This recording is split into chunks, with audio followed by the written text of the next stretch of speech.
తెలంగాణ రవాణా శాఖలో ముగ్గురు జేటీసీలు బదిలీ అయ్యారు. హైదరాబాద్ జేటీసీలను ట్రాన్స్ఫర్ చేస్తూ ప్రభుత్వం ఉత్తర్వులు జారీ చేసింది. హైదరాబాద్ జేటీసీగా ఉన్న పాండురంగ నాయక్ను జేటీసీ అడ్మిన్ గా బదిలీ చేశారు. అలాగే హైదరాబాద్ జేటీసీ అడ్మిన్ గా ఉన్న మమతా ప్రసాద్, హైదరాబాద్ ఆర్టీసీలో ఐటీ విభాగంలో ఉన్న రమేష్ ను కూడా బదిలీ చేస్తూ ఉత్తర్వులు జారీ చేశారు. దీనిపై మరిన్ని అప్డేట్స్ ఇస్తారు మా ప్రతినిధి కిరణ్.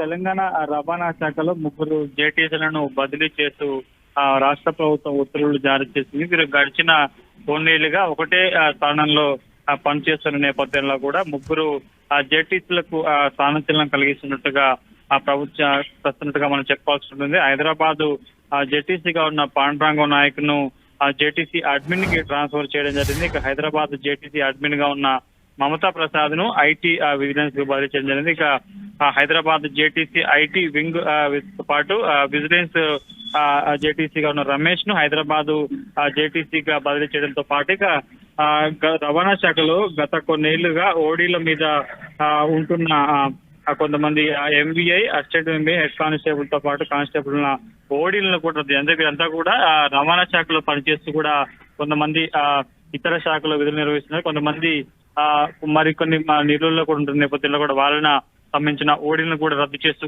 కీలక నిర్ణయం తీసుకుంది. రానున్న రోజుల్లో రవాణా శాఖ సంబంధించి కూడా గత కొన్నేళ్లుగా ఒకటే చోట పనిచేస్తున్న రవాణా శాఖ ఉన్నతాధికారులు కూడా స్థానచలనం కలిగే అవకాశం అయితే కనిపిస్తుంది. నిన్న ట్రాన్స్పోర్ట్ మంత్రి పొన్నం ప్రభాకర్ పాటు కూడా రాష్ట్ర ప్రభుత్వం ఉన్నతాధికారులు కూడా సుదీర్ఘంగా సమీక్ష సమావేశించారు. రవాణా శాఖ పనితీరు గత కొన్నేళ్లుగా రవాణా శాఖలో కీలక పదవుల్లో ఉంటున్న వారి మీద సంబంధించి కూడా వారిని బదిలీ చేసే అవకాశం ఉన్నట్టు అందులో భాగంగానే ముందుగా ముగ్గురు జేటీసీలకు సంబంధించి కూడా బదిలీ చేయడం జరిగింది. కృప. ఓకే కిరణ్.